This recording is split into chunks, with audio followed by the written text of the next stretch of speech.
Windermere was a small, quiet town surrounded by forests and hills. People there lived simple lives. They worked during the day and rested at night. Nothing strange ever happened until a man named Joseph Hale disappeared. Joseph was a farmer. He lived on the edge of town with his dog, Max. Every morning he walked to his fields. Every evening he returned home. But one morning Joseph never came back.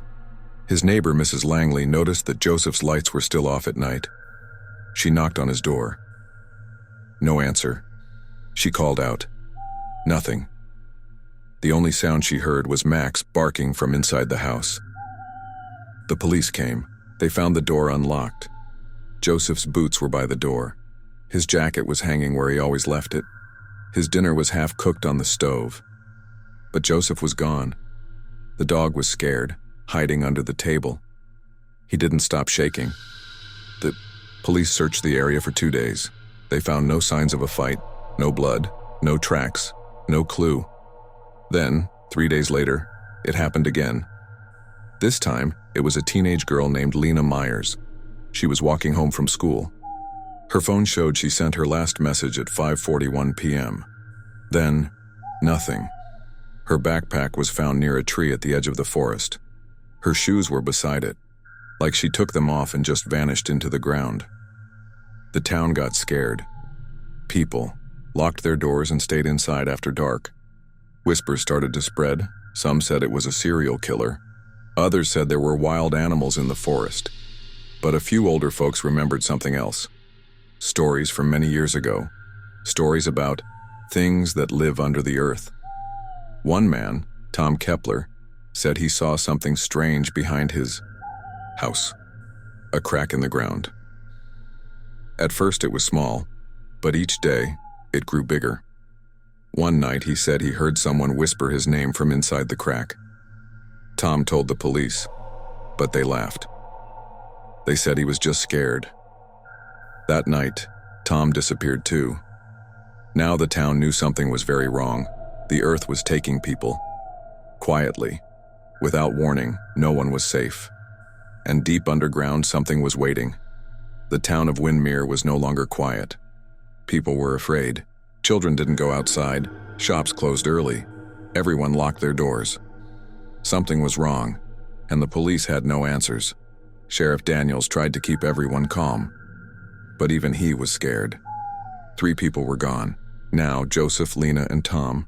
No bodies, no evidence, just gone. Then a new clue appeared. A boy named Eli, just 12 years old, lived with his grandfather, Mr. Granger, on a small farm near the woods. One morning, Eli ran into the town square, pale and out of breath. He screamed, "There's something behind our barn." People followed him, including the sheriff. Behind the old wooden barn was a large hole in the ground. It hadn't been there the day before. It was about 6 feet wide and so deep they couldn't see the bottom. The dirt around it was wet, dark, and smelled like something rotten. Sheriff Daniels stepped closer. The hole didn't look natural. It was too round, too clean, like something dug it from below. Mr. Granger said, "We heard noises last night. Scratching, like claws on rock." Eli couldn't sleep. He said he felt something watching him through the floor. Everyone stayed silent. The sheriff called for help. Scientists, maybe. Or someone from the government. But they didn't come. They said it was probably a sinkhole and told him to fence it off, so they did. But that night, Eli couldn't sleep again. He heard the noises. Claws again. Then whispering. A voice called his name. "Eli. Eli." He ran to his grandfather's room, crying. Mr. Granger held him close. "Don't worry, boy. I won't let anything take you." But outside, something moved near the hole. The fence around it shook. Something was climbing up. In the morning, they found the fence broken. Worse, Mr. Granger was gone. His bed was empty. There were muddy footprints in the house, and deep scratch marks along the wooden floor, leading to the back door. Eli cried. He said he saw shadows in his room before he ran to his grandfather. The sheriff came again. He stared into the hole. Still no bottom. He dropped a rock into it. It didn't make a sound, like the hole went on forever. That night, the sheriff stayed in his car outside the barn holding his flashlight and his gun. He was tired, scared, and angry. Around 2 a.m., the ground shook. Light footsteps, then heavier ones. The sheriff stepped out of the car. He heard it clearly this time. A voice. Low. Cold. Like wind through a grave. It said, "More. We are still hungry." Sheriff Daniels couldn't sleep anymore. After hearing the voice come from the hole behind the barn, he knew something evil was happening. It wasn't a person. It wasn't an animal. It was something else. Something old. The next morning, he called a town meeting at the community hall. Only a few people came.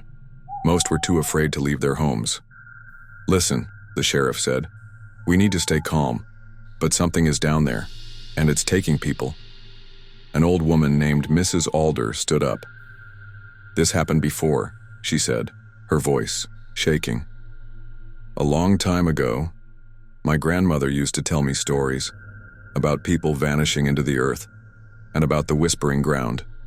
The sheriff frowned. "What's the Whispering Ground?" "It's an old name," she said, "for the land beyond the woods. People said the earth was alive there. It could open, it could swallow you whole. My grandmother said the creatures under the ground come out when they're hungry, or when they're angry." Everyone stared at her. Some laughed nervously. Others looked at the floor. "I know how it sounds," Mrs. Alder said. "But the stories were warnings. We never listened. And now it's back."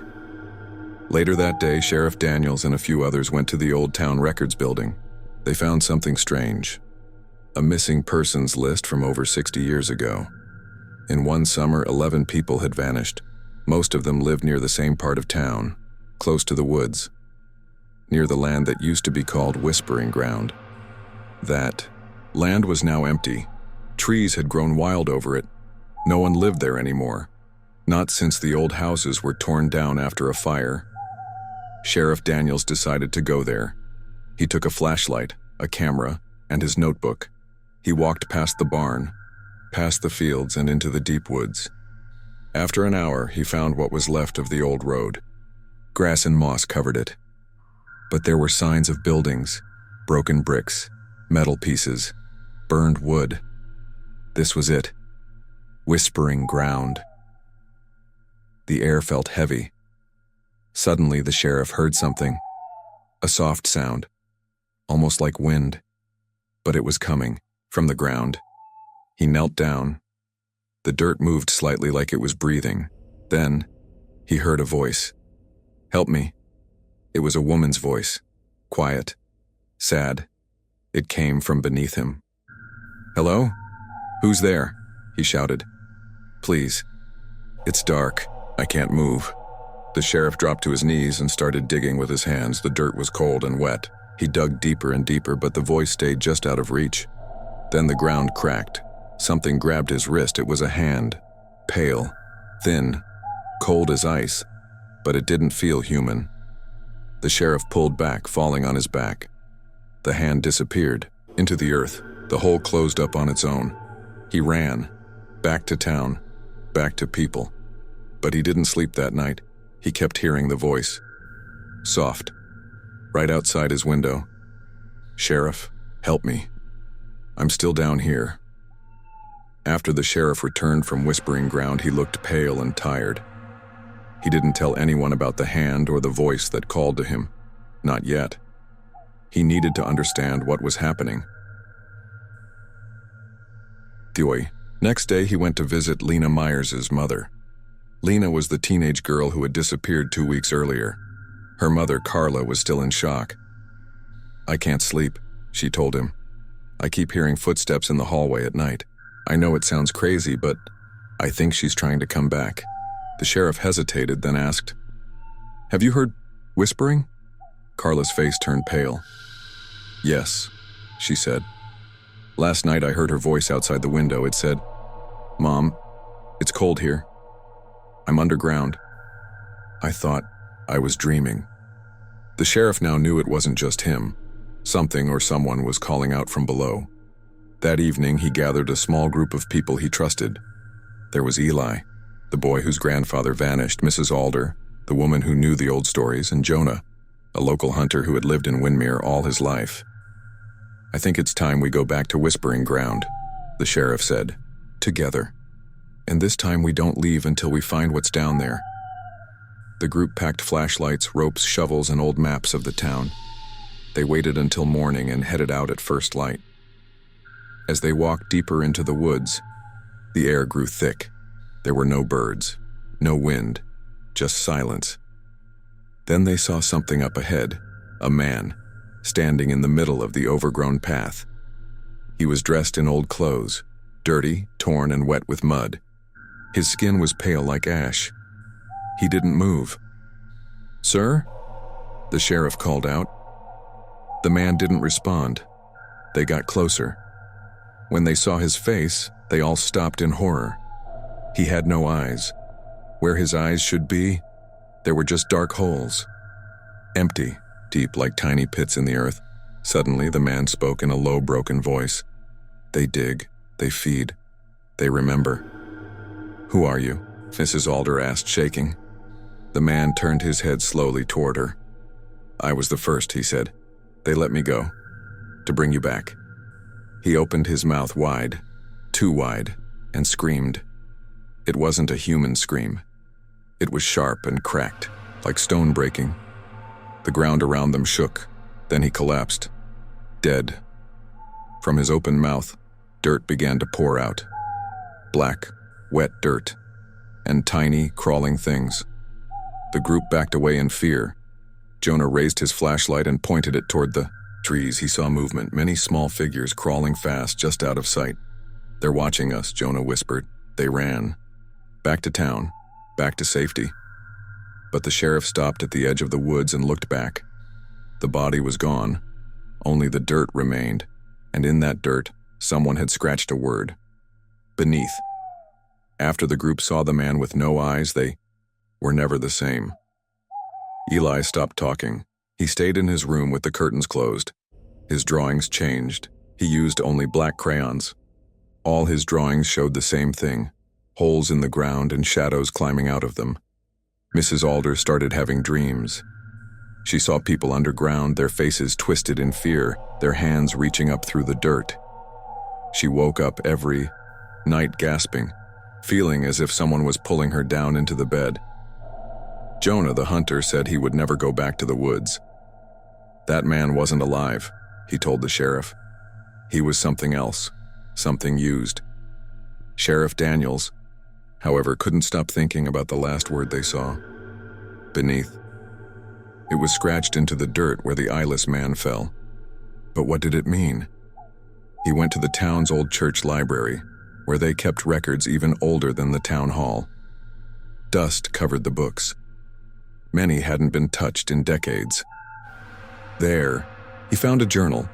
It belonged to a man named Walter Crane, a farmer from over 100 years ago. The pages were yellow and torn, but the writing was clear. One page read, "The ground speaks to me now. I hear them under the fields at night. Not words, just breathing, like the earth is alive, hungry. They say they were buried before time. Not dead, just waiting." Another page said, "The town elders built stone circles to keep them down. But someone broke the circle. Now the holes are opening again, and they are crawling back to the surface." The sheriff's heart pounded. He remembered something. When they found the hole behind the barn, the ground had strange round marks nearby. He had thought it was just part of the soil, but now he realized it had been a stone circle, broken. He took the journal to Mrs. Alder. She gasped when she saw the drawings inside. "I've seen these in my dreams," she said. "We need to rebuild the circles. If we don't, they'll keep coming." That night, Sheriff Daniels and Mrs. Alder returned to the barn with shovels, rocks, and lanterns. They worked for hours, placing the stones back in a circle around the hole. Mrs. Alder said a quiet prayer in a language the sheriff didn't know. For the first time in weeks, the hole didn't grow. The next day, people began to hope. Maybe it was over. But that night Eli screamed. His window was open.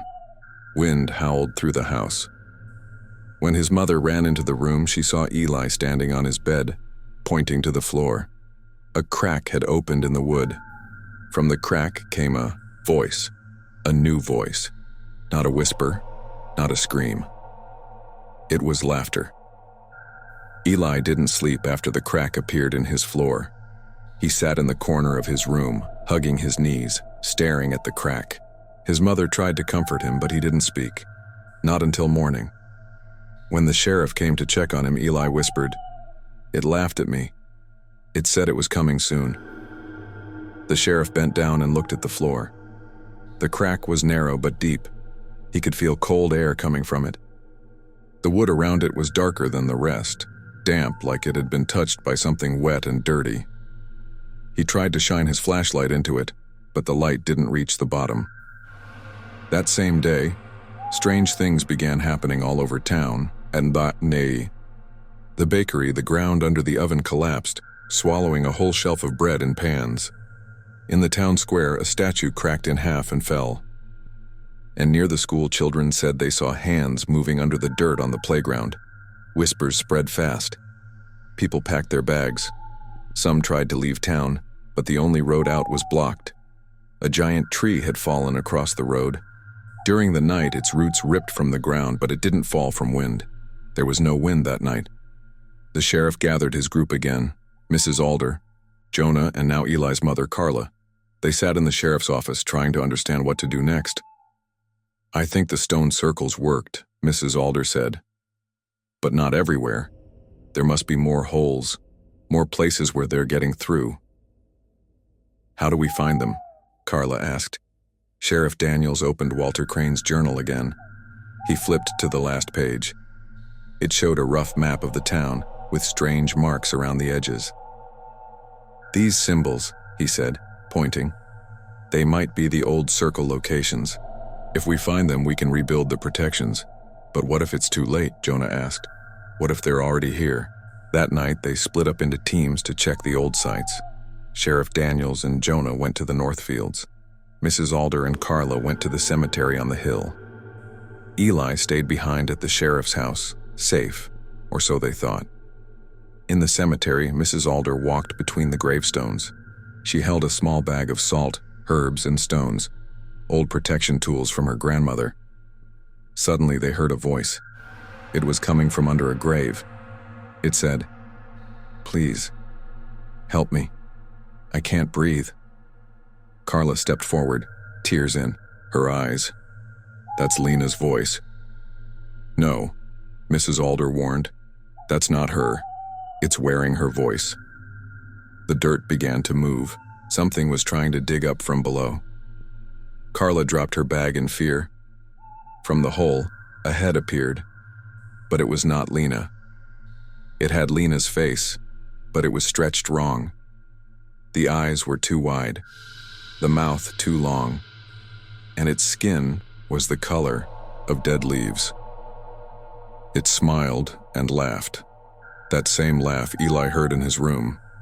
Mrs. Alder threw salt at it.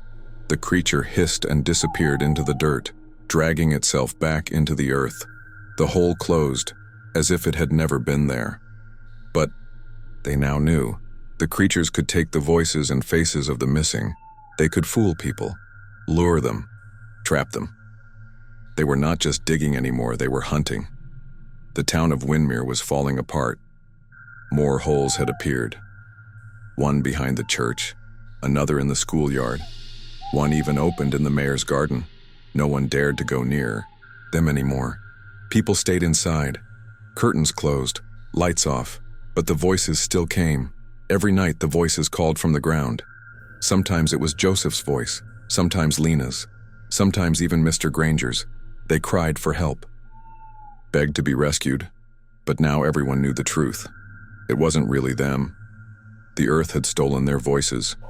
Sheriff Daniels, Mrs. Alder, Jonah, and Carla met again, this time in the town library. The sheriff laid out the old map from Walter Crane's journal. They had marked 4 stone circle spots and had rebuilt 2. 2 more to go, the sheriff said. But we have to hurry. The holes are spreading. What happens if we don't finish? Carla asked. Mrs. Alder closed her eyes. Then the ground will break open and everything underneath will come out. They decided to split up again. Jonah would fix the third circle near the abandoned mill. The sheriff and Carla would go to the last location, deep in the woods where no path remained. Mrs. Alder stayed behind with Eli. She had started teaching him old prayers from her family, words that were said to protect against dark things. As night fell, the sheriff and Carla reached the final circle's location. It was quiet. No animals, no birds, only the sound of their own breathing. The stones were still there, but broken, scattered. Some were missing. Others were buried in thick moss. They worked in silence, placing the stones back into a ring. Then, the sheriff heard it. A voice. It sounded like his daughter. His daughter Lily had died many years ago in a car crash, but now her voice was coming from behind a tree. "Daddy, help me. It's cold." He froze. Carla grabbed his arm. "Don't listen. It's not her." Tears filled his eyes. "But it sounds just like her." Then they saw it, a small figure standing in the dark between the trees. It looked like Lily. She wore the same dress from the accident. Her face was pale. Her smile was too wide. "I miss you, Daddy," she said. The sheriff stepped forward. Carla pulled him back. "That's not your daughter." The thing's face changed. Its eyes turned black. Its skin began to peel like old paper. Then it laughed, sharp and dry like cracking wood. The sheriff dropped the last stone into the circle. The earth shook. The fake Lily screamed and melted into the dirt. Silence returned. At the same time, Jonah completed the third circle near the mill. He too had seen someone from his past, a friend who drowned long ago. The creature had begged for help, but Jonah stood firm. He finished the circle, and the hole near him closed. Back in town, Mrs. Alder and Eli watched as one of the large cracks in the street slowly sealed itself. The circles were working, but the earth was angry, and the next night, it would fight back. Because now the creatures knew they were losing their way out. The circles were almost complete. The sheriff, Carla, Jonah, and Mrs. Alder had rebuilt all four of them. Since then, no new holes had opened. The cracks in the ground had stopped growing. The strange voices had grown quieter. For a moment, it felt like the town of Windmere could breathe again. But peace did not last. That night, just after midnight, the ground shook harder than ever before. Houses rattled, trees snapped, windows shattered. It felt like the entire earth was groaning in pain or in anger. People screamed, dogs barked, lights went out across the whole town. Then the holes came back, bigger than before. One opened in the middle of Main Street, wide enough to swallow a car. Another swallowed the back half of the school. At the church, the ground opened under the altar and dragged half the floor down into the black. Sheriff Daniels ran outside and looked up at the sky. It was dark and cloudy, but something moved across the stars. Giant black shapes, like smoke, with bones. He didn't know if they were real or just shadows from the deep. Mrs. Alder called him over the radio. "They're coming up, all of them. The circles didn't stop them, it just made them angry." The sheriff gathered everyone he could at the town hall. It was the strongest building left. Cracks ran across its walls, but it still stood. Eli sat on the floor, his head in his hands. "They're in my mind," he whispered. "They don't need voices anymore, they're inside now." Mrs. Alder knelt beside him. "Then we fight them with what they hate: light, stone, fire." Carla looked out the window. Something was crawling, up from the biggest hole. A tall figure. Its arms were too long. Its skin was pale and stretched. Its face had no mouth, only a hole filled with teeth. Dozens of sharp yellow teeth. Behind it, more creatures climbed out of the earth, some crawling, some walking, some slithering like snakes. They were not human, but they wore human faces, broken masks of the missing. The sheriff looked at the people in the hall. If we don't stop this tonight, Windmere will be gone. Mrs. Alder nodded. We need to go to the center, the place where it started, Whispering Ground. But it's too dangerous, Carla said. There are too many of them. Then we make them follow us, the sheriff said. We draw them in. He grabbed a flare and lit it, throwing it outside. The creatures turned. They saw the light. They screamed, and they began to move. The sheriff, Jonah, Carla, and Mrs. Alder ran toward the woods. The creatures followed, hundreds of them, climbing, out of holes, pouring from the cracks. The ground behind them collapsed like waves in the ocean. Eli stayed behind in the hall. He picked up an old book Mrs. Alder had given him. It held a final prayer, a powerful one that could close the earth for good, but only if read at the exact center of Whispering Ground. He ran, faster than he ever had before, through the woods, toward the screams, toward the hole that had started it all. In the clearing, the sheriff and the others stood in a stone circle. The creatures surrounded them, hissing, growling, whispering. Then Eli appeared. He held the book. He began to read. The ground roared. The creatures screamed in pain. One by one, they began to fall back into the earth like water down a drain. The wind howled. The trees bent low. And then, silence. Eli collapsed. The book fell from his hands. The sheriff ran to him. Eli, are you okay? Eli opened his eyes. Did it work? The sheriff looked around. All the holes were gone. The earth was still. The creatures had been taken back. But something wasn't right, because one hole remained, deep and dark, in the center of the circle, and something was still breathing inside it. The town was quiet. For the first time in weeks, there were no more holes in the ground. No more voices. No more screams. The wind moved through the trees again. The sun rose without shaking the earth. People came out of their homes. They looked around carefully, as if afraid the ground would open beneath their feet. But the town of Windmere stood strong. Still, the sheriff couldn't rest, because deep in the woods at Whispering Ground, one hole was still open. The others had sealed shut after Eli read the prayer. But this one, the oldest, the largest, it had remained, and from it something still breathed, slow, deep, cold.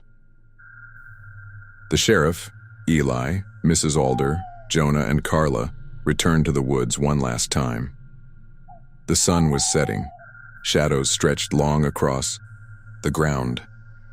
As they stood at the edge of the final hole, no one spoke. They could all feel it, the presence beneath them. It was old. Older than the town, older than people. It had been waiting. Is it the leader? Eli asked. His voice was barely a whisper. Mrs. Alder shook her head. No, it's not a leader. It's something worse. Jonah stepped forward. What if we just bury it? Fill the hole with dirt and rock? The sheriff looked down. It would break through again. Maybe not today.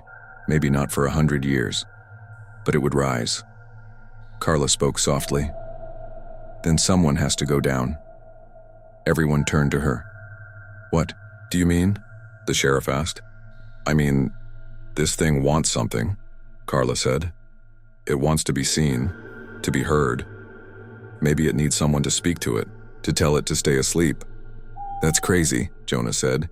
You don't just talk to things like that. But Eli looked at the hole, then at Carla. No, he said. She's right. He stepped forward. I heard it speak to me in my dreams, not in words, but in feelings. It's lonely, angry, forgotten. It's not just a monster. It's something that was locked away, maybe for a reason, maybe unfairly, but it remembers. The sheriff looked at the boy. You can't. Go down there. I'm the only one it knows, Eli said. It's been in my head. He stepped to the edge. The hole seemed to breathe in. A soft wind pulled at his shirt. Mrs. Alder handed him the book. There's one last prayer, she said.